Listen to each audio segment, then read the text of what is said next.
Assalamualaikum warahmatullahi wabarakatuh. Salam oplok-oplok. Terima kasih buat teman-teman yang selalu hadir dan mampir di channel saya. Buat teman-teman baru yang baru bergabung, saya ucapkan banyak-banyak terima kasih pula. Semoga teman-teman semua dalam keadaan sehat walafiat, tak kurang suatu apa, dan diberikan kemudahan untuk segala urusannya. Kali ini kembali saya mendapatkan kiriman dari subscriber, dan menurut informasinya ini adalah modul mesin cuci LG Smart Inverter. Untuk paket kali ini dikirim dari Mas Hendra yang berada di toko Librasel, Jalan Pasar Lubuk Pabrik, RT 08, nomor 01, Kecamatan Lubuk Besar, Kabupaten Bangka Tengah, Bangka Belitung 33686. Berawal dari kerusakan mesin cucinya ini, mungkin beliau mencari beberapa referensi di YouTube, dan alhamdulillah ketemu dengan channel saya. Selanjutnya beliau menghubungi saya melalui chat WhatsApp, dan inilah screenshot komunikasi saya dengan subscriber saya tersebut.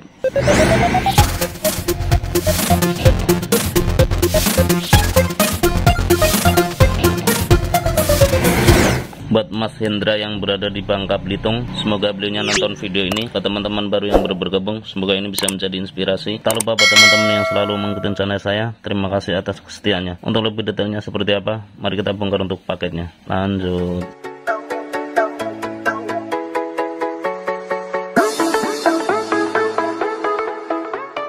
Dan inilah paket tersebut setelah saya keluarkan dari packingnya. Selanjutnya seperti biasa, sebelum kita melakukan langkah-langkah perbaikan lanjutan, di sini coba kita lakukan pengecekan secara fisik terlebih dahulu. Untuk board displaynya seperti ini teman-teman. Nah, nampaknya masih utuh, belum tersentuh oleh teknisi sebelumnya. Selanjutnya untuk board power supply-nya pun seperti ini. Ini pun nampaknya sama aja, belum tersentuh oleh teknisi sebelumnya. Tapi di bagian ini bisa teman-teman lihat ada jamuran seperti ini ya, tapi mungkin nggak apa-apa. Selanjutnya untuk mengetahui detail kerusakannya seperti apa, mari kita coba hidupkan untuk modul mesin cucinya. Kita kasih input 220 di sini dan coba kita colokkan, dan untuk indikator nyala ya teman-teman, dan itu normal. Selanjutnya saya tekan tombol powernya. Nah, untuk kali ini modul mesin cuci hidup.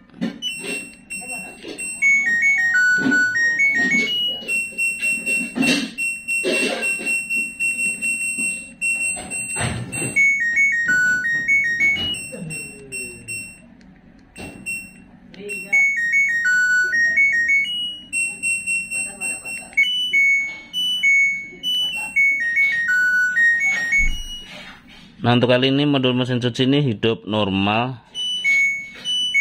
dan terkesan tidak ada masalah.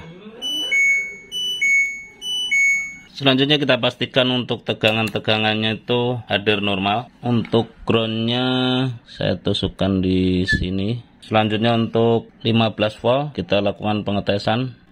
Nampaknya untuk 15 volt terukur normal, terukur 15,6 volt.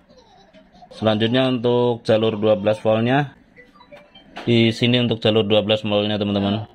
Nah, untuk jalur 12 voltnya terukur normal, terukur 13,8 volt.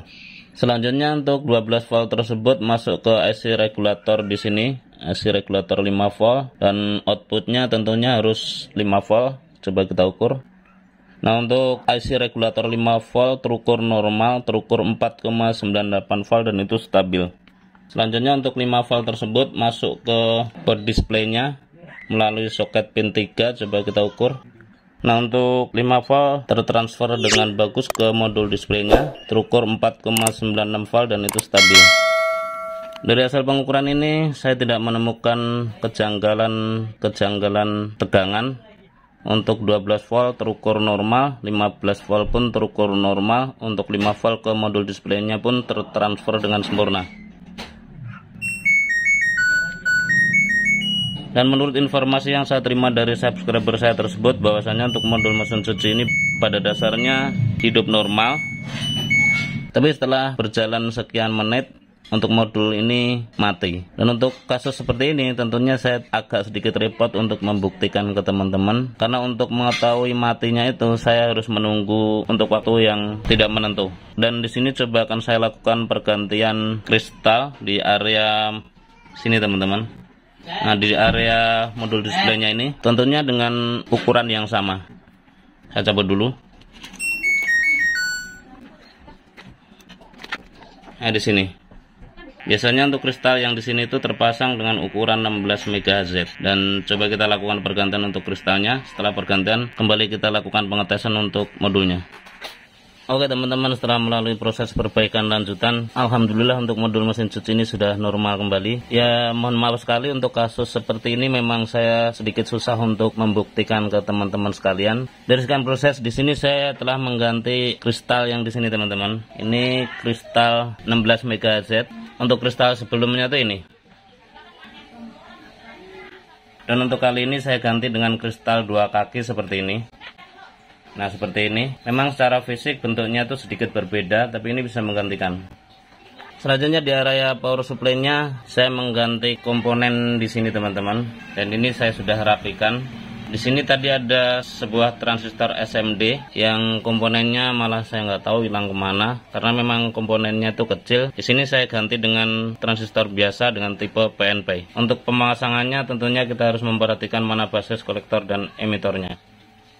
Selanjutnya setelah pergantian dua komponen tersebut, coba saya lakukan pengetesan. Dan untuk kali ini saya gunakan alat tester saya. Untuk water level seperti biasa saya pasang. Selanjutnya untuk sensor pintu di sini saya bypass seperti ini. Dan untuk fungsi dinamo saya gantikan sebuah lampu LED seperti ini. Jika nanti dinamo bekerja, itu akan ditandai dengan hidupnya lampu LED ini. Selanjutnya coba saya colokkan. Dan bisa teman-teman lihat untuk indikator standby-nya nyala. Selanjutnya saya tekan tombol powernya. Dan coba saya tekan tombol startnya. Nah untuk kali ini proses menimbang. Dan bisa teman-teman lihat untuk lampu nyala, artinya untuk dinamo sudah bekerja.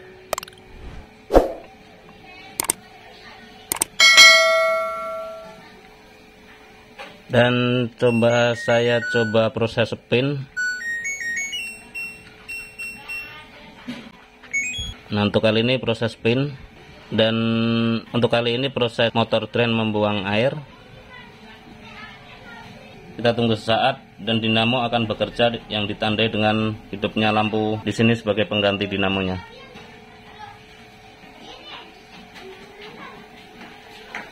Nah bisa teman-teman lihat seperti itu. Dari hasil percobaan ini saya bisa pastikan untuk modul mesin cuci ini sudah normal kembali. Selanjutnya untuk modul mesin cuci ini akan saya tes untuk waktu yang agak lama dulu, karena memang kasus kali ini tuh setelah berjalan beberapa menit untuk modul ini mati. Dan untuk kasus seperti itu saya sedikit susah untuk membuktikan ke teman-teman. Mungkin teman-teman banyak bertanya kenapa yang diganti kristal dan komponen yang di sini. Saya juga susah juga menjelaskan secara ilmiah. Ya mungkin lebih ke pengalaman ya teman-teman. Untuk kondisi yang hidup normal, tentunya di komponen-komponen tersebut akan terukur normal untuk tegangan input dan outputnya. Dari sekian proses mungkin terlihat sepele, tapi apapun itu, jika teman-teman melakukannya dengan tidak berhati-hati, bisa jadi akan menambah permasalahan baru. Terima kasih buat teman-teman yang sudah mengikuti tutorial ini dari awal hingga akhir. Semoga bermanfaat. Share ke teman-teman bila informasi ini dirasa penting dan berguna. Akhirnya dari saya, bila taufiq wal hidayah. Assalamualaikum warahmatullahi wabarakatuh. Salam obrok-obrok.